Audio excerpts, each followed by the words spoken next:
इसके पहले वाले लेक्चर में ये देखा था कि साइटोप्लाज्म सेल क्या होते हैं, सेल की खोज किसने की, कैसे की, फिर उसके अंदर एक साइटोप्लाज्म होता है, साइटोप्लाज्म के अंदर क्या क्या होता है वो चीज़ हमने देखी थी। साइटोप्लाज्म कैसे पानी को या गैस को अंदर बाहर करता है, डिफ्यूजन या तो फिर ऑस्मोसिस, इसके बारे में हमने देखा था। अब इस सेल के आजू बाजू और सेल के अंदर कुछ चीजें होती हैं, आज हम देखेंगे कि वो क्या होता है। सबसे पहले हम बात करते हैं आज भाई आपका हम कर रहे हैं chapter number 5 fundamental unit of life. Fundamental unit of life, तो भाई जैसे कि हम डिस्कस कर रहे थे, सबसे पहले हमें देखना है सेल वॉल। अब ये सेल वॉल क्या होता है, देखो आपकी जो सेल है ना, मान लो कि ये पूरा सेल है। अब इस सेल के आउटर साइड में एक कंस्ट्रक्शन होगा, भाई ये जो चीज आपको दिख रही है ना, ठीक है, ये इसको हम कहते हैं सेल वॉल। अब सेल वॉल क्या करता है, आपके सेल को प्रोटेक्ट करने का काम करता है। भाई अगर मान लो कभी सेल है, उसके अंदर कोई ऐसा कोई सब्सटेंस घुसने की कोशिश करे जिसको सेल को एंट्री नहीं देनी, भाई ऑब्वियसली हमने देखा था सेल मेम्ब्रेन है वो सेल के ऊपर नहीं, बिल्कुल बात सही है। लेकिन अगर सेल किसी से टकरावे, भाई अगर सेल मान लो किसी कंपोनेंट से टकरावे तो वो बर्स्ट ना हो जाए, उसको डैमेज ना पहुंचे, इसीलिए उसके बाहर एक पतली सी लेयर होती है जिसे हम कहते हैं सेल वॉल। अब ये सेल वॉल जो है बेटा वो सेल्यूलोज की बनी होती है। किसकी? सेल्यूलोज। अब आप बोलोगे यार सेल्यूलोज क्या चीज है, तो बेटा सेल्यूलोज का मतलब जैसे कि आपके न्यूट्रिशन होता है ना, फैट्स, कार्बोहाइड्रेट्स, वैसे ही एक न्यूट्रिशन होता है सेल्यूलोज, उस चीज का बना है। एंड सबसे खास बात इसकी ये है कि भाई ये सिर्फ और सिर्फ प्लांट सेल में पाया जाता है, एनिमल सेल में ये पाया जाता नहीं है। सेल वॉल किसमें होता है? सिर्फ प्लांट्स में, एनिमल्स में, हमारे ह्यूमन बीइंग में ये सेल वॉल नहीं होता है। It is a rigid protective covering outside the plasma membrane. देखो ये जो चीज है ना अंदर वाली, ये है प्लाज्मा मेम्ब्रेन, और इसके बाहर है रिजिड कवर है। ये एक तरह कैसा रिजिड मतलब फिक्स्ड है, भाई जैसे हमारे दीवारें कैसी होती है ना, वैसी एक चीज फिक्स्ड चीज, काफी टाइट चीज सेल मेम्ब्रेन के आजू बाजू होती है। अब देखिए, अब मोस्टली देखो ये सेल वॉल एक ऐसी चीज है जो प्लांट सेल और एनिमल सेल को डिफरेंशिएट करती है। Animal cell and plant cell में कुछ भी अलग नहीं है, सब सेम है। एक चीज प्लांट सेल में एक्स्ट्रा हो जाती है, क्या? सेल, इसलिए हम कहते हैं कि वो एक दूसरे से अलग है। ठीक, अब भाई इसकी 3 लेयर होती है, सेल वॉल की भी 3 लेयर होती है। पहले को हम कहते हैं middle lamella, primary wall and secondary wall. अब ये तीनों होता क्या है, देखो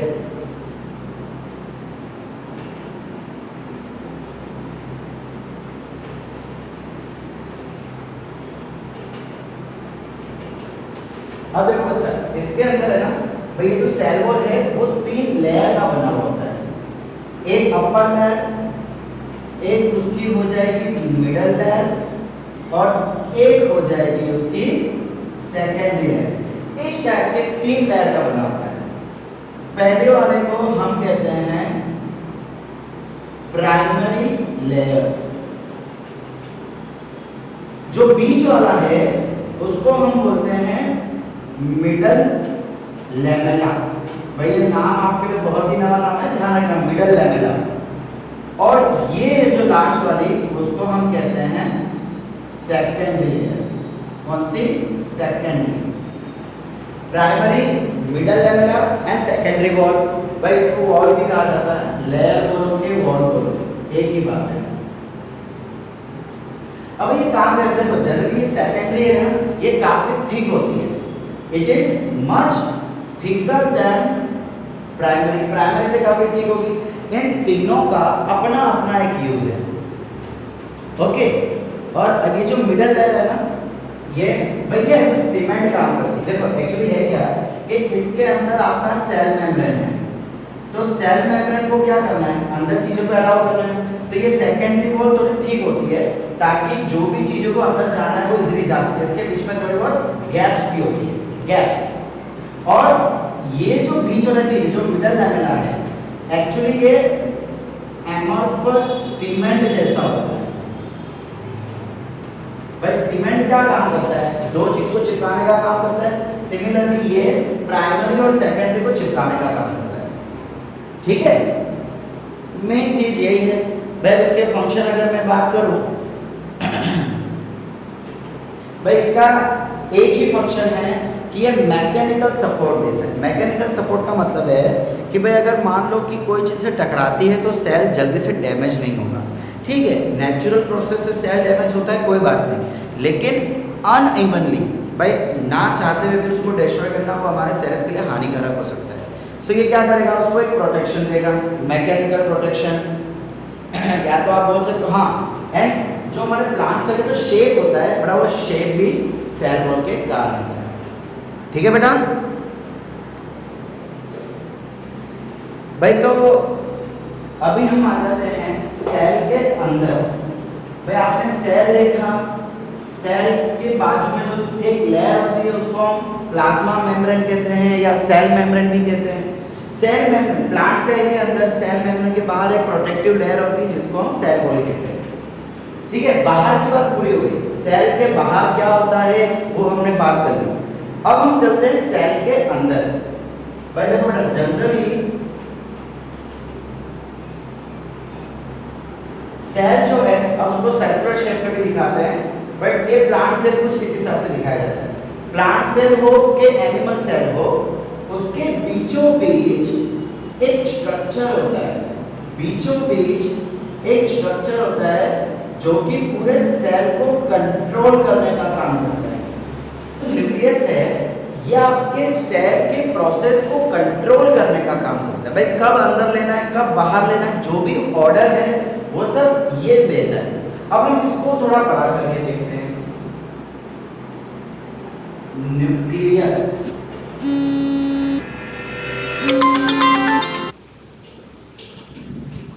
तो देखिए हम क्या करते हैं, ये जो न्यूक्लियस है ना, मैं इसको थोड़ा जूम कर लेता हूं। भाई न्यूक्लियस जो है, इसके अंदर ये जो न्यूक्लियस मेम्ब्रेन है, देखो ये मैं क्या ड्रॉ कर रहा हूं, ये न्यूक्लियस मेम्ब्रेन ड्रॉ कर रहा हूं मैं।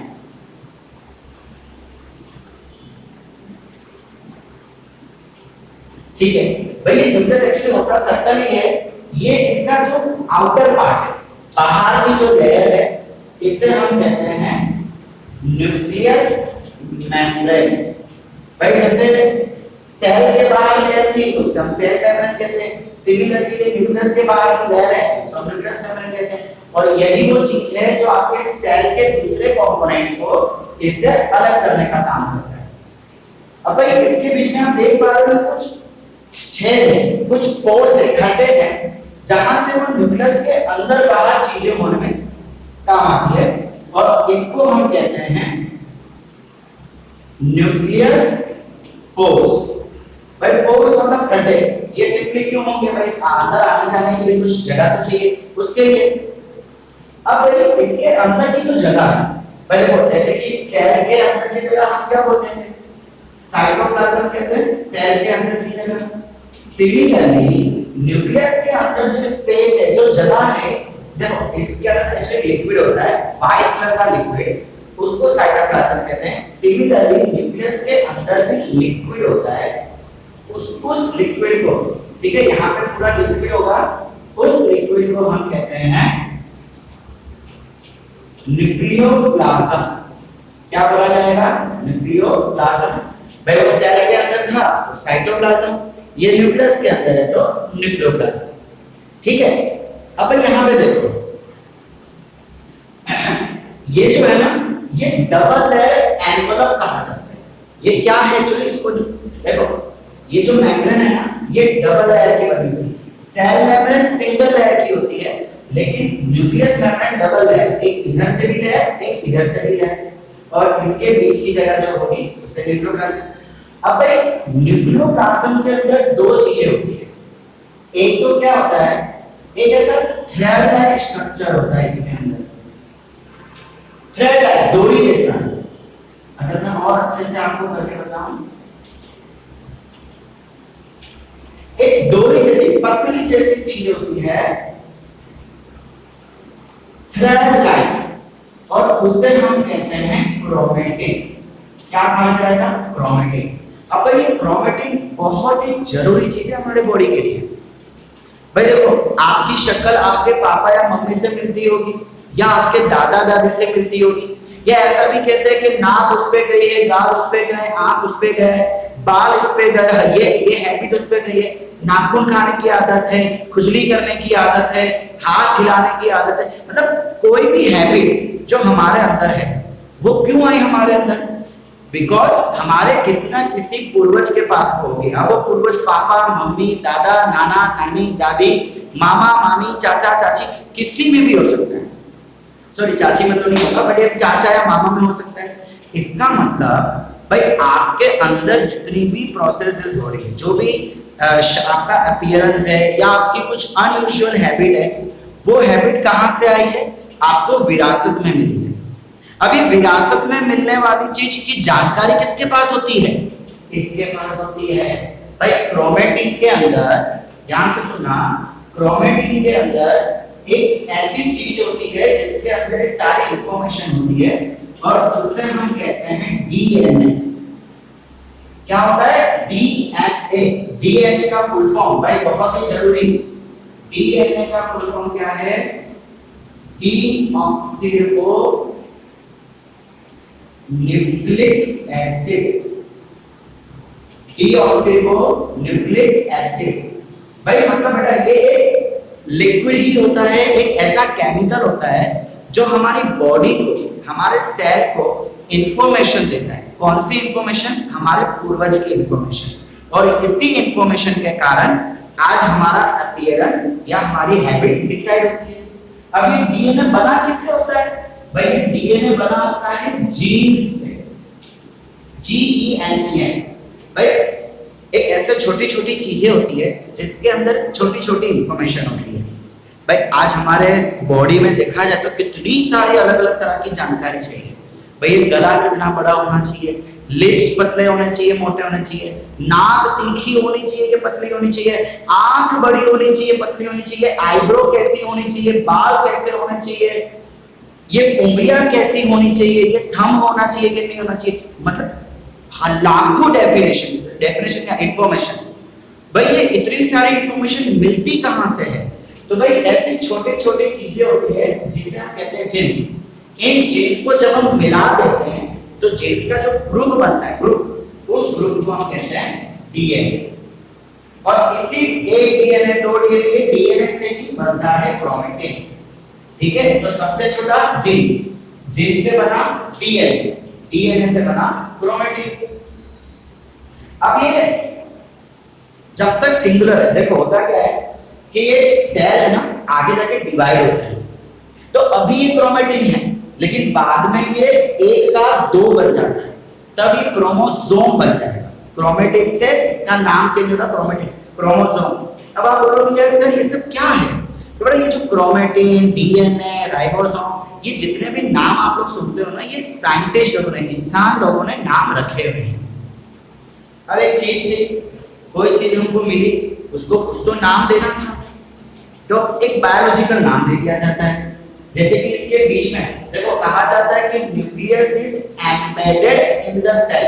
एम्बेडेड का मतलब होता है कि मान लो ये आपका अगर सेल है, तो मान लो कि ये पूरा सेल है, तो ये न्यूक्लियस जो है इसके यहाँ पे आके ऐसा हो जाएगा। एम्बेडेड मतलब एक बड़ी सी चीज है, उसको हमने यहाँ पे चिपका दिया और थोड़ा बाहर की तरफ निकली हुई है। एम्बेडेड, एम्बेडेड का मतलब होता है किसी भी चीज को ऐसे चिपकाना।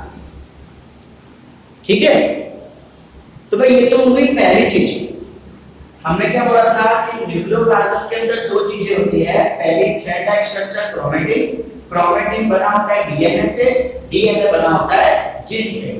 अब दूसरी चीज जो है इसके बीचों बीच होती है इसके बीचों बीच, जिसे हम कहते हैं न्यूक्लियोलस। न्यूक्लियोलस क्या कहा जाता है इसको? न्यूक्लियोलस। भाई जैसे सेल के बीच में एक चीज है वो न्यूक्लियस, वैसे न्यूक्लियस के अंदर एक चीज है वो है न्यूक्लियोलस। ठीक है बेटा, समझ आया? ओके, अब जैसे कि मैंने बोला कि सेल डिवाइड हो जाता है। भाई सेल हमेशा एक ही रहता है, वो अपने आप को डिवाइड करता रहता है, 1 का 2, 2 का 4, 4 का 8। तो जब ये डिवाइड हो जाएगा तो ये जो क्रोमैटिन है ये बदल जाएगा, एक अलग ही तरीके से बदल जाएगा, जिसे हम कहते हैं क्रोमोसोम्स। क्या बोलेंगे? क्रोमोसोम्स। तो भाई इसके पास ही वो सारी जानकारी होती है कि कौन कैसा बनेगा, किसका दिखने में कैसा होगा। ओके, अब अगर मैं इसके फंक्शन की बात करूं बेटा, तो nucleus controls all the metabolic activities. भाई मेटाबॉलिक एक्टिविटीज मतलब आपके बॉडी में जितनी भी प्रोसेस हो रही है, सांस लेने की, आपका स्किन कलर व्हाइट होने की, ब्लैक होने की, डाइजेस्ट होने की, आपके स्किन पे कोई प्रॉब्लम आ गई, आपके बॉडी में कोई प्रॉब्लम आ गई, उसको ठीक करने की, एक्स वाई जेड जितनी भी प्रोसेस हो रही है, केमिकल प्रोसेस, उसको हम बोलते हैं मेटाबॉलिक प्रोसेस। क्या बोलेंगे? Metabolic.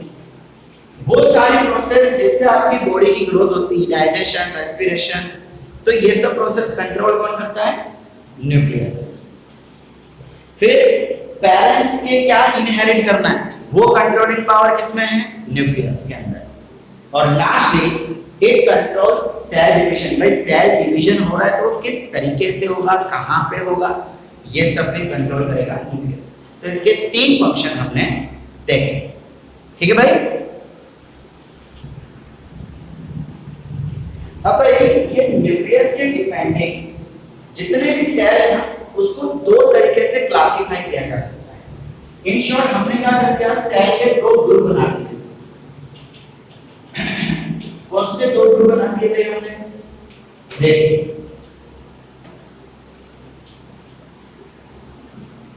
Depending on presence of nucleus. भाई अब न्यूक्लियस जो है वो हर सेल में नहीं होता, वो हर सेल में नहीं होता, कुछ कुछ सेल में होता है, कुछ कुछ में नहीं। तो जिन सेल्स में नहीं होता या होता है उसके हिसाब से हमने इसको 2 तरीके से क्लासिफाई कर दिया। पहला है, पहले वाले सेल को हम कहते हैं प्रोकार्योटिक सेल। क्या नाम दिया गया? Prokaryotic cell. भाई प्रोकार्योटिक सेल का मतलब होता है कि इनके अंदर जो न्यूक्लियस है वो एब्सेंट है, मतलब न्यूक्लियस है ही, एक्चुअली न्यूक्लियस है, बट ये जो बाउंड्री है ना वो बाउंड्री नहीं, मतलब साइटोप्लाज्म के अंदर ही न्यूक्लियोप्लाज्म मिक्स है। भाई साइटोप्लाज्म मतलब सेल के अंदर जो लिक्विड है वो, न्यूक्लियोप्लाज्म मतलब न्यूक्लियस के अंदर जो लिक्विड है वो, सो दोनों लिक्विड आपस में मिक्स हो जाते हैं। एक ऐसी कोई लेयर नहीं है कि हम पहचान पावे कि यार ये न्यूक्लियस है कि नहीं, हम पहचान ही नहीं पाएंगे, कोई बाउंड्री नहीं होती है। इसलिए हम कहते हैं न्यूक्लियस इज एब्सेंट, या ऐसा भी कहा जाता है न्यूक्लियस इज एब्सेंट बोल सकते हैं, या हम ऐसा भी कह सकते हैं कि nucleus is poorly managed. Poorly managed, poorly का मैनेज देखो हम डायरेक्टली एक्चुअली एब्सेंट नहीं कह सकते, कैलकुलेट बुक में लिखा होता है एब्सेंट, बट हम डायरेक्टली एब्सेंट नहीं कह सकते हैं। हम बोलेंगे न्यूक्लियस इज पुअरली मैनेज्ड। भाई न्यूक्लियस नहीं होगा तो कंट्रोलिंग कौन करेगा? कंट्रोल तो करना है ना, अंदर बाहर क्या करना है, बिल्कुल। तो न्यूक्लियस होता है लेकिन उसकी बाउंड्री नहीं होती है, इसलिए कहा जाता है इज पुअरली मैनेज्ड। इसी के साथ साथ भाई उसके अंदर जो ऑर्गेनल्स है, ऑर्गेनल्स, अब भाई ये ऑर्गेनल्स क्या होता है? तो भाई आपके सेल के अंदर न्यूक्लियस के साथ साथ ऐसी बहुत सारी दूसरी भी चीजें होती है जो अलग अलग प्रोसेस करती है। कोई प्रोटीन बनाता है, कोई न्यूट्रिशन बनाता है, कोई पानी को अंदर लेता है, कोई रेस्पिरेशन करता है, कोई विटामिन्स बनाता है, सप्लाई करता है। ऐसे बहुत सारे ऑर्गेनल्स हैं, ऐसी बहुत सारी चीजें हैं जो अलग अलग काम करती है। उन चीजों को हम कहते हैं ऑर्गेनल्स। हम अभी आगे वो पढ़ने भी वाले हैं। सो भाई जितने भी ऑर्गेनल्स हैं ना उनकी बाउंड्री नहीं, what we can say boundaryless organelles.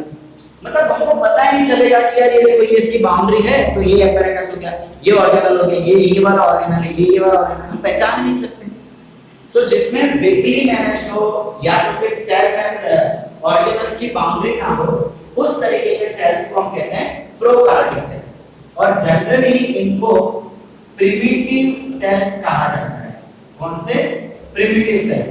भाई प्रिमिटिव सेल्स का मतलब है कि यार ऐसी चीजें जो जब बहुत करोड़ों लाखों साल पहले पैदा हुई थी, भाई ऐसे जानवर डायनासोर्स या ऐसे जानवर जो बहुत बहुत बहुत पहले पाए जाते थे, वो उनके अंदर ऐसे सेल्स देखने को मिलते थे। अब इसके अगर मैं आपको एक दो एग्जांपल दूं, सो वो कुछ बैक्टीरिया हो जाएगा या ब्लू ग्रीन एल्गी। ऐसे कौन है एग्जांपल में अगर बोलूं तो कौन कौन होगा?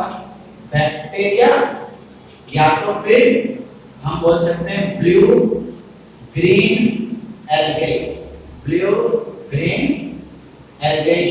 और ब्लू ग्रीन एल्गी को हम साइनोबैक्टीरिया भी कहते हैं। ये नाम याद रखना भाई, नाम याद रखना, साइनोबैक्टीरिया। साइनोबैक्टीरिया का मतलब ब्लू ग्रीन एल्गी।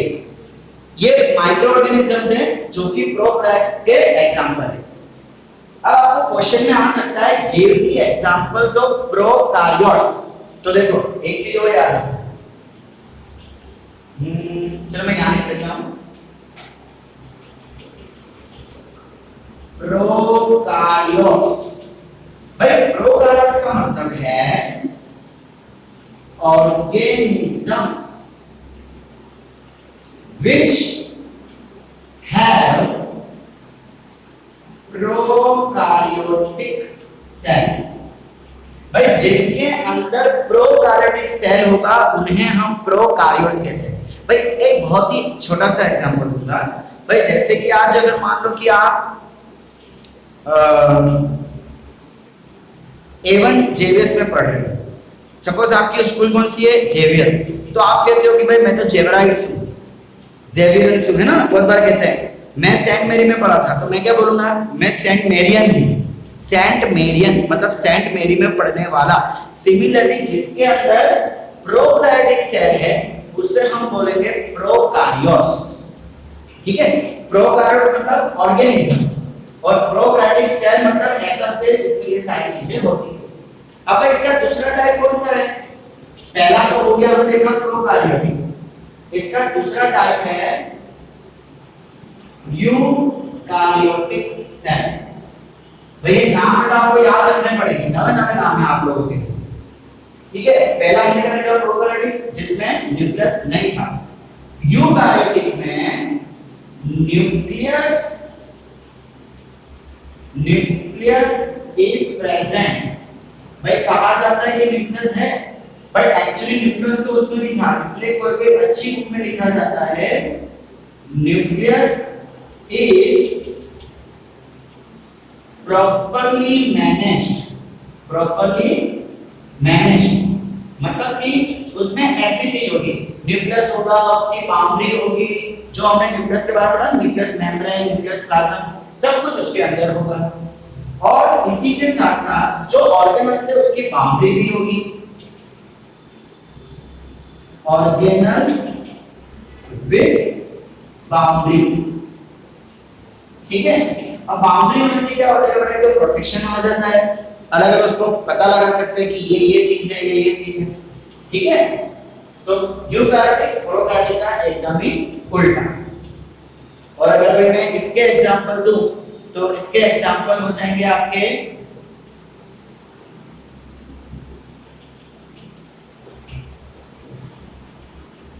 कुछ टाइप के बैक्टीरिया। भाई हम लोग ले लो, ह्यूमन बीइंग ले लो, एनिमल्स ले लो, सबके अंदर यूकैरियोटिक होता है। हमारे अंदर न्यूक्लियस भी है, तो एग्जांपल ह्यूमन बीइंग लिख लो, प्लांट्स लिख लो, एनिमल्स लिख लो, ये सारे यूकैरियोटिक के एग्जांपल है। ठीक है बेटा।